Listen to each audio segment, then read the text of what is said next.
Hello, this is Shane Ashman again, and this time I'm showing you off one of my personal builds. Basically, this whole build right here is literally just showing you guys a very specific game mechanic. This goes 2D platformer. But we did it before though, that's something new. True, but my platformer for my actual assignment, I did it ages ago and it was very basic. This one I know much better, control-wise. One, it's got a new input system and everything, blah blah blah, something new. But I've also added in wall climbing and the dash.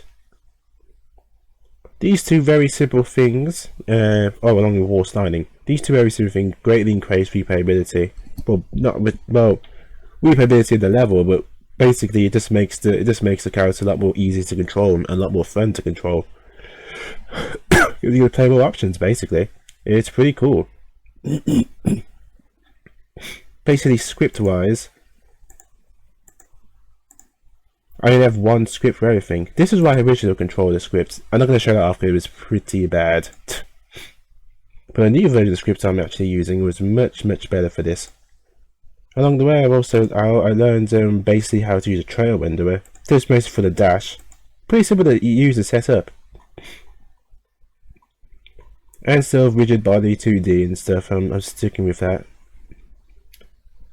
Another thing though is that I also made sure that the camera was actually aligned to this one right here. That's why I have this empty game object.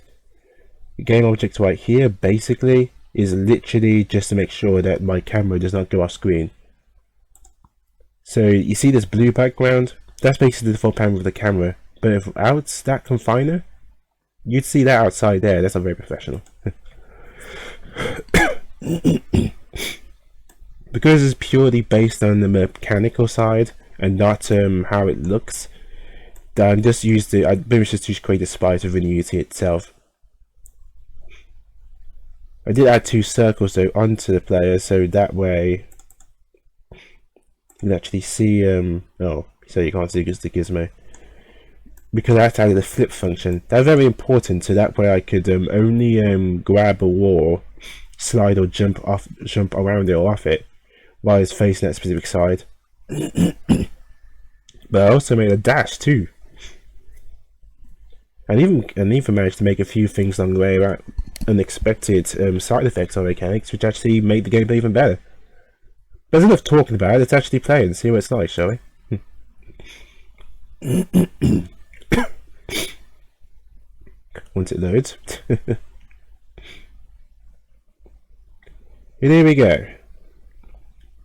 So you can see, because of my confiner I've added in, you cannot see any of that blue stuff besides this right here.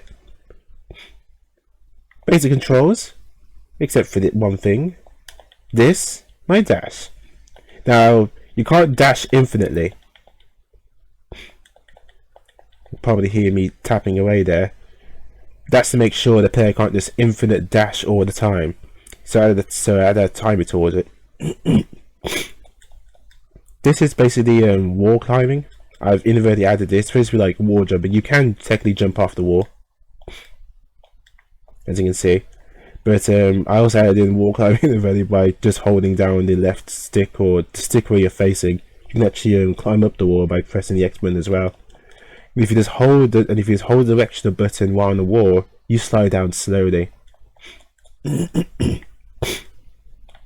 combine it with the dash, make all kinds of difference. The dash I think is a great, because I was originally going to have a glide on it, but I realised that's kind of boring. I think it's glide everywhere, and it makes like wall jumping almost pointless. But the dash is best of two worlds. Maybe to get to other places quicker, but at the same time not have like limitless dashes.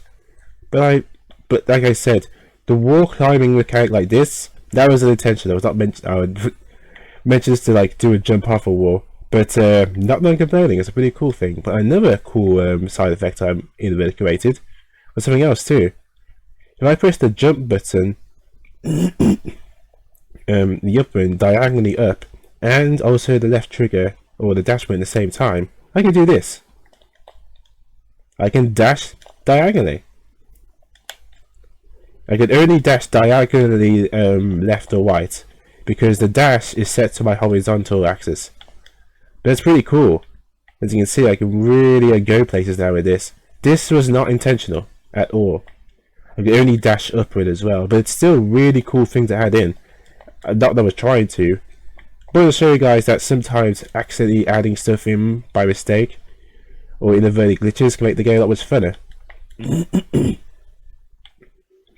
Added these in as well, just to show you can jump between them.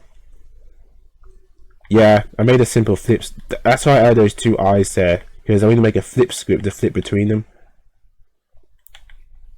You need to make it a flip script and not just use the built-in flip on the sprite window, because that only flips the individual game object. If I want to, like, say, make a bunch of extra sprites with different movements based on the sprite sheet, they all wouldn't flip. So that's important to know. At the same time, I didn't waste time with adding in fancy animations. That wouldn't make much of a difference. This basically shows off the capability of what my game can do, or my build, where it's like more likely. And it's pretty cool. I'm pretty happy with this, and my controller works perfectly fine as well. The new input system.